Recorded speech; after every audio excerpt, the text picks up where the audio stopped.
go ahead and call the meeting to order.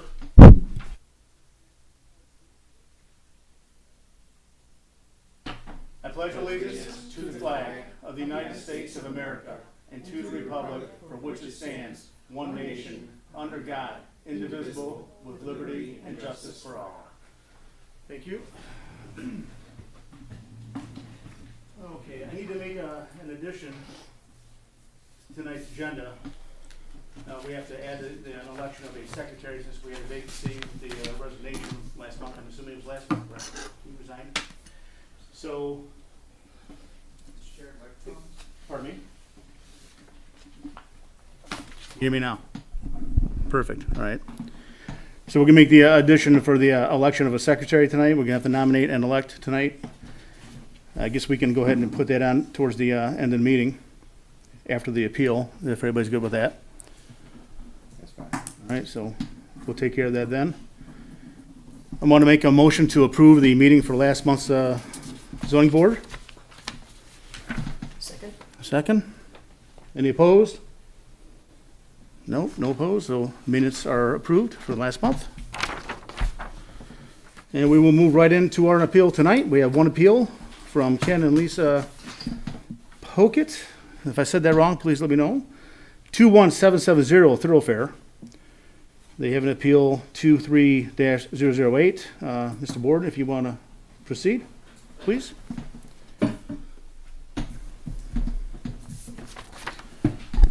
Thank you, Mr. Chair, honorable board members. So the request before you this evening is a dimensional variance for the property at 21770 Thoroughfare. If you can look at the screen and if my cursor will come up, it's this guy right here. This is our subject site. This is Thoroughfare off to the right side of the screen. This is oriented so that north is up in the photograph. So here's Thoroughfare.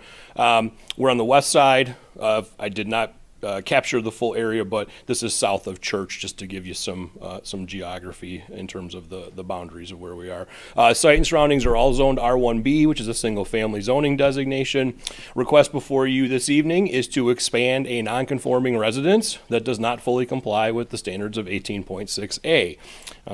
Stop me if you've heard that before. So, a little background. So the site is, though it does not appear, it is actually a corner lot. It does have where the driveway kicks in here is actually, it's an unimproved right-of-way. It's if you look at your plans, you'll see it's identified as Arbor Street. So it's often what we refer to as a paper street or an unimproved right-of-way, though over the course of time, it looks like a former owner of this residence and possibly the one to the south have utilized this for driveway purposes. So by this being a right-of-way, it is a front yard under ordinance definition, so there's a full 40-foot setback that is required off of this side, which actually is not the issue tonight. Usually the paper streets are the issue for variance purposes. The issue tonight is that the existing residence actually has only a 30-foot setback along Thoroughfare. So that is the reason we are here this evening. Standard presentation for your consideration, left side of the screen. These are the review criteria, section 23.5B. Right side of the screen, the specific item we're here for, 18.6A. So as you'll recall, there is a test to expand a non-conforming building. If all three of the standards are met, then an applicant or a developer, a builder, can pursue that project administratively. They do not need ZBA. However, when one of those standards is not met, they come before you all. So the first standard is that the building can only be non-conforming on one side. That is met in this case. Thoroughfare is the only setback that is not met. The non-conforming side must provide at least 90% of the required setback. That is not met. So 30 feet of the 40-foot requirement is only 75 feet. So that point is really the reason we're here tonight, because the proposed addition does comply with R1B standards. So the proposed garage addition, as I'll show you momentarily in the site plan, does comply with front, side, and rear setbacks. So there are no issues with what is being built. It is simply a matter of the fact we're dealing with a non-conforming building that does not have 90% of the required setback. That means they need one variance, and that is from 18.6A. So this would allow the expansion of non-conforming residence where, again, 18.6A is not fully satisfied. So I mentioned the site plan. Here's the site plan. So thoroughfare off to the right of the screen, Arbor Road to the bottom of the screen. You can see here the 30-foot setback for the existing residence from thoroughfare. And then the darker gray highlight portion here, this is the proposed addition area. It is 40 feet from the Arbor Road right-of-way. It is 48 feet from the rear lot line, and it is 18 from the side lot line. So again, all of those setbacks are met. I did want to point out, because you'll see in the elevation drawing shortly, there is a small sort of a covered porch area off the what I'm going to call the rear, but it's technically the side, in this case, the way the lot lays out, but off of the north side of the addition, right in here. You can just see that highlighted right there, and it's identified on the site plan. So I'm going to go to the elevation drawings. I can go back to the site plan at any point if you want to see it again. So this is the view from Arbor Street. So there is an existing attached garage. Part of the new addition here kind of is in front of the garage and then extends back. So we're working our way sort of to the west or the rear of the lot. And then, as I mentioned, that covered porch area. So that's what you're seeing on the bottom of the screen. So in this case, this would be opposite Arbor, and then this would be this one is opposite the Arbor Street, and then this is the view, the other side of the garage straight on in terms of the addition. So again, just to give you some perspective, that's what it'll look like two-dimensional. That's what it looks like in terms of the site plan itself. Do also have a couple of photographs from the site. So upper right, this is the view from thoroughfare towards the home. That's our deficient front yard setback right there you see with the lawn area.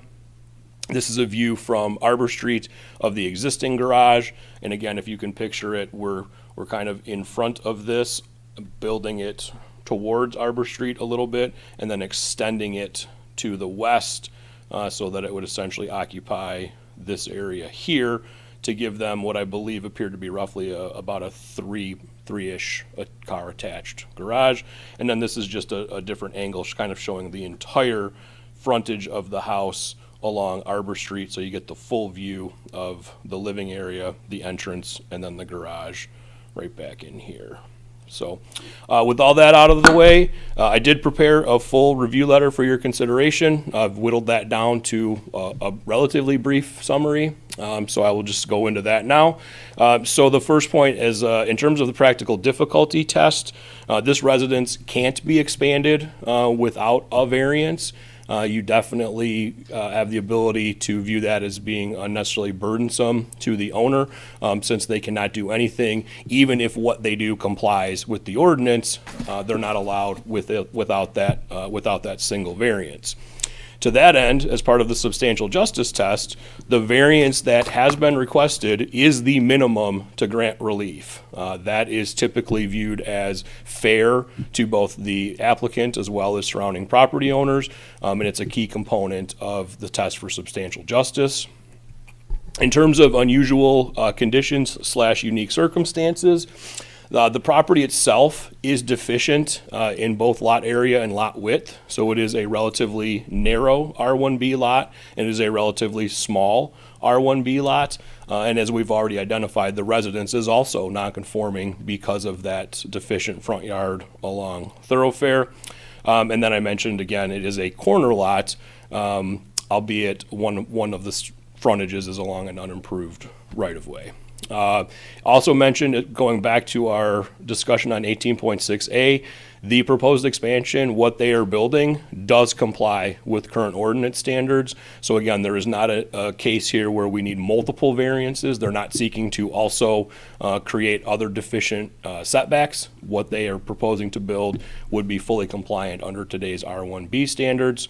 In terms of surrounding neighborhood, this is something where we look at this type of an addition, some investment back into the home, certainly adds some value to the residence itself, though we're not looking at this from a financial perspective, merely looking at it as investment into the neighborhood, which is generally, I view as a good thing.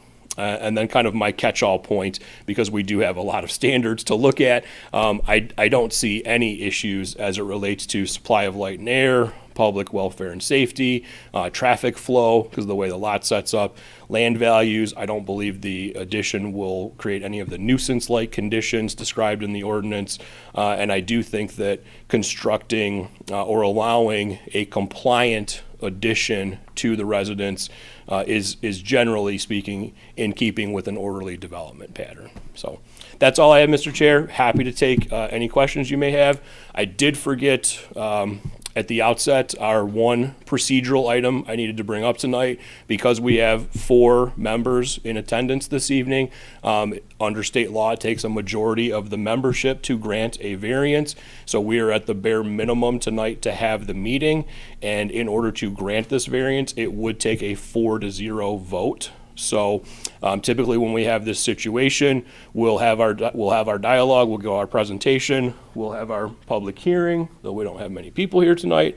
And if the petitioner wants to request to be postponed or tabled to a future meeting so that we can have a larger attendance, then we've typically allowed that in the past. However, if they would like to proceed tonight, then we will be in position for you all to make a vote if you're so inclined.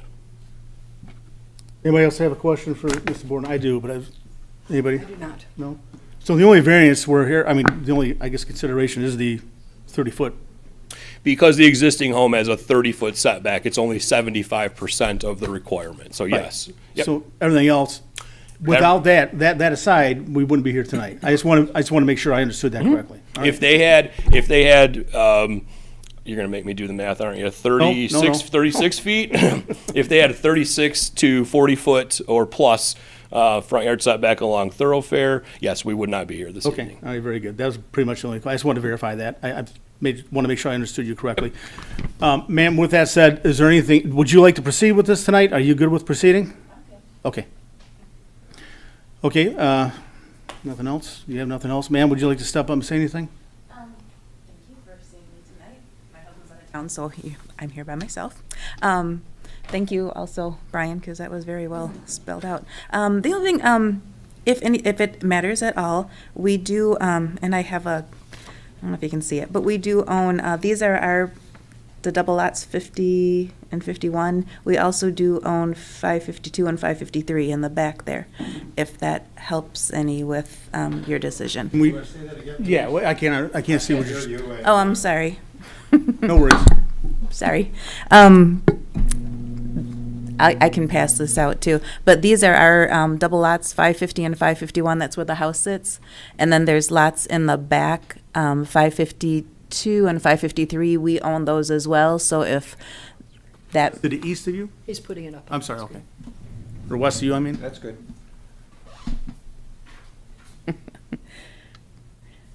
it would be to the side of where the new garage addition would be. So if that makes it your decision, help with the decision too, we also own those 2 lots as well.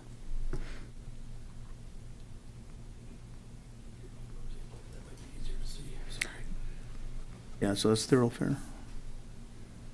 Oh, yeah, I got you. Yeah, yeah, because that's how the house would sit, and then these are the 2 in the back. They're in the woods, but. Nope, I got you. Yeah. No, very good. Thank you very much. Okay, thank you. Nope. Do you have anything else you want to add, or? Okay, any discussion among the board? Mr. Schweikert? Yeah, I looked at it, took a walk around. One of your neighbors stopped me and asked what was going on, and I explained everything. Oh, okay. She was very complimentary about the work that you and your family have done on the house. Oh, thank you. It was really pretty bad shape before you moved in. When you came in, you really fixed it up and made it nice, and she was very appreciative of that. Oh, that's good. So that was one thing. Second thing, just intuitively, I have no issue whatsoever with the garage expansion. Mhm. That it complies in itself with the ordinances. And I did come away with 3 questions, 2 of which have been answered. Okay. The first question was about the shed, which was on the other side of the lot line, behind the easement for the power. And by Oh. your information here, you've shown us that you actually own that property, so that's perfect. That's exactly the right answer. Okay. The second thing I learned was also the right answer, but I asked about the 6-foot fence that's along the property line. Our ordinance requires 6 foot off the property line. And Brian went back and looked at that and found out that there had been a variance request. That variance request had been denied. It actually went to court, and there was a settlement between the township and the owner at that time, whoever Right. that was. Right. So that fence is 100% legal. Right. So that was my second question, and again, perfect answer. The third I'm not so sure about, and I want a little help on this. You know, our drawings on the site plan did not show the roof overhang on the back of the back of the building. Yeah. I guess it's the side of the building. It'd be like an open patio, is that, I think that's what you're That's talking my about. My question, you know, that actually should have been included on our drawings because that is part of the structure. Oh, okay. I just brought this, I probably the same thing that you have. Yeah, basically in that area where the arrow was at, behind your house.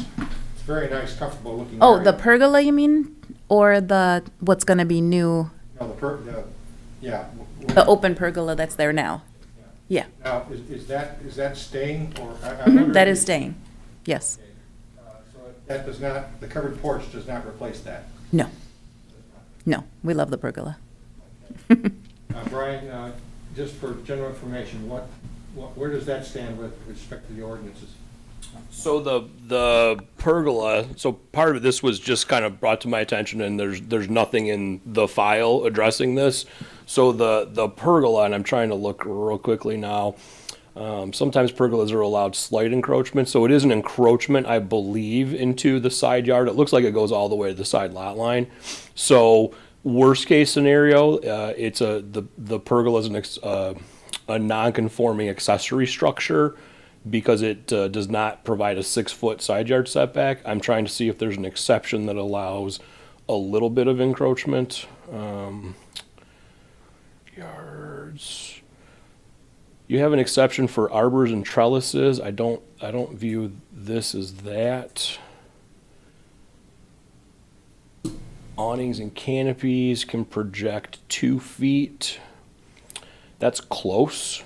That's probably the closest fit in terms of whether there's an encroachment that's allowable, but that would be a 2-foot encroachment into a 6-foot setback, not a full encroachment all the way to the side lot line. Okay. So I'd probably deem that a non-conforming structure as well, without, yeah, sorry. Okay, is the ZBA, I don't really have any problem with that structure, given the fact that it's such a narrow lot, and that the court had already approved a 6-foot fence between that and the adjacent neighbor. My question to you is, Brian, in order to make that conforming, could that be added as an item, as an addition to this particular appeal?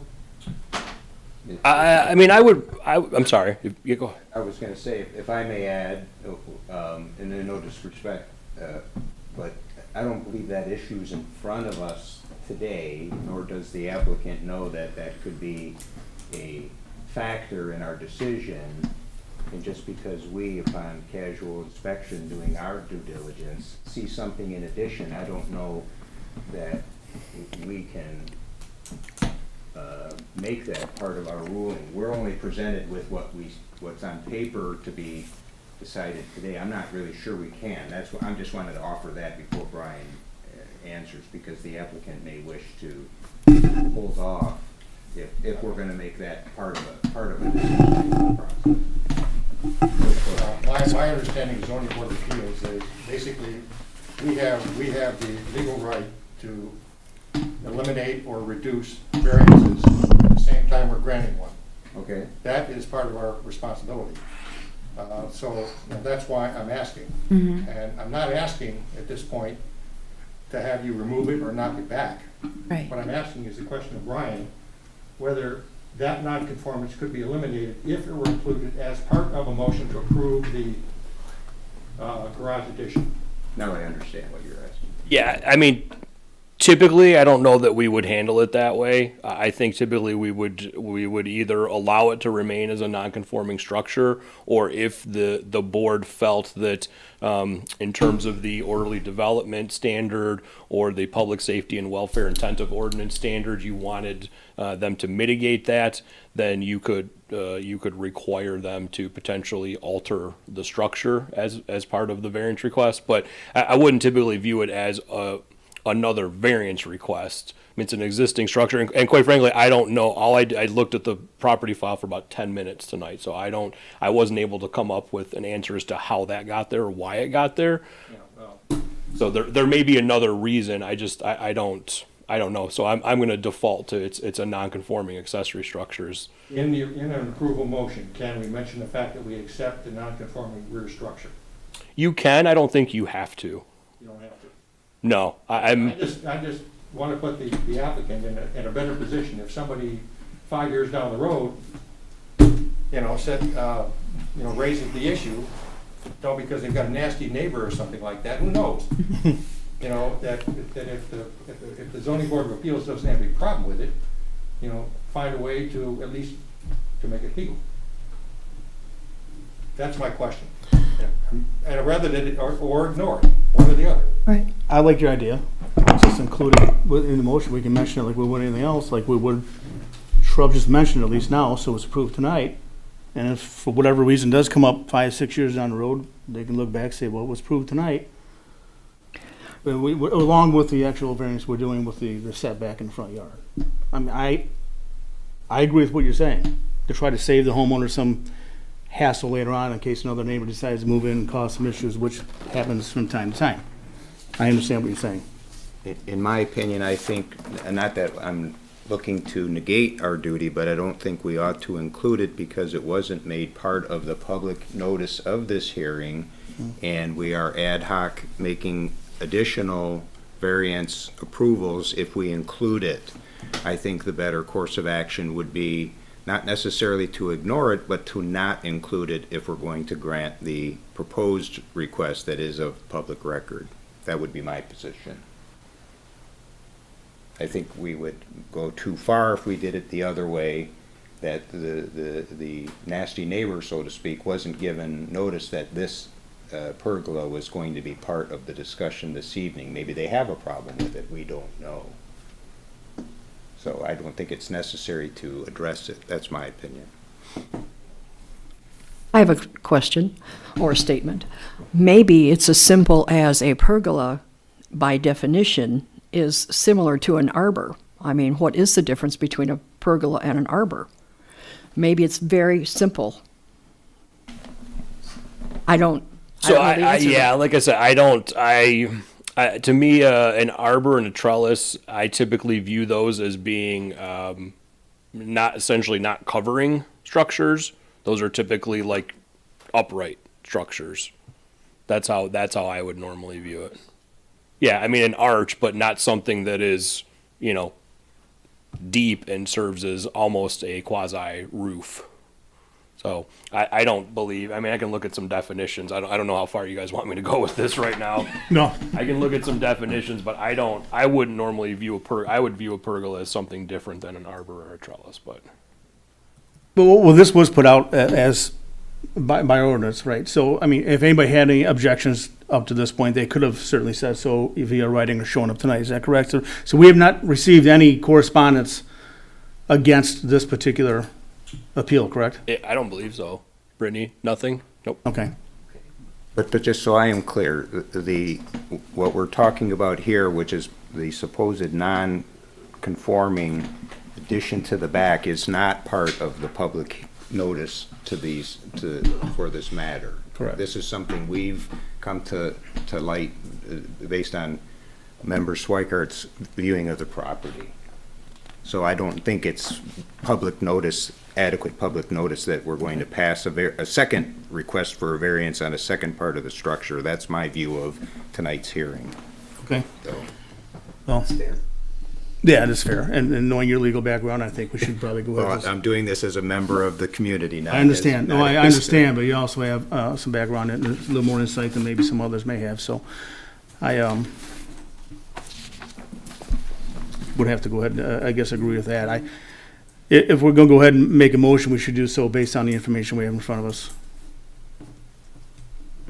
With that being said, I'd propose a motion that we grant the variance appeal number 23-008 based on practical difficulty because the restrictions on this property are unnecessarily burdened because the homeowner cannot expand the home without the variance requested, and because of substantial justice, because the approval would be fair to both the applicant and the surrounding owners, and it's in compliance with the current building requirements. So with that motion, I ask that we approve Appeal 23-008.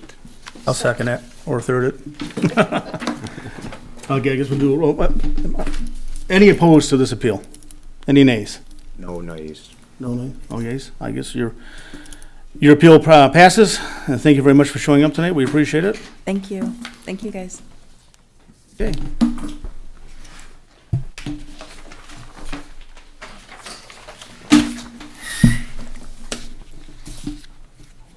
I guess I will ask it. Is there any public comment? Seeing none, we'll move along. The next order of business, we're gonna have to go ahead and fill our open secretary position. I would like to nominate Miss Jackie Davis for that position if she's so willing to accept. Sure. Okay. I second that. Okay, very good. Let's do a roll call vote. Mr. Schweikert? Aye. Aye. Aye. Do I vote for me?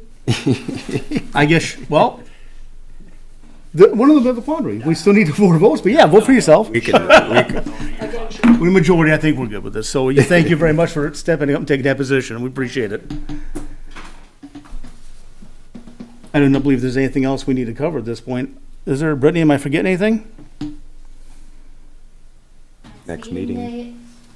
That's all I see. Do we have a next meeting date? We probably will, yes. Okay, I guess we'll probably should wait till that's actually filed then at this point, so it will definitely be next month. So October, yep. Okay. 24.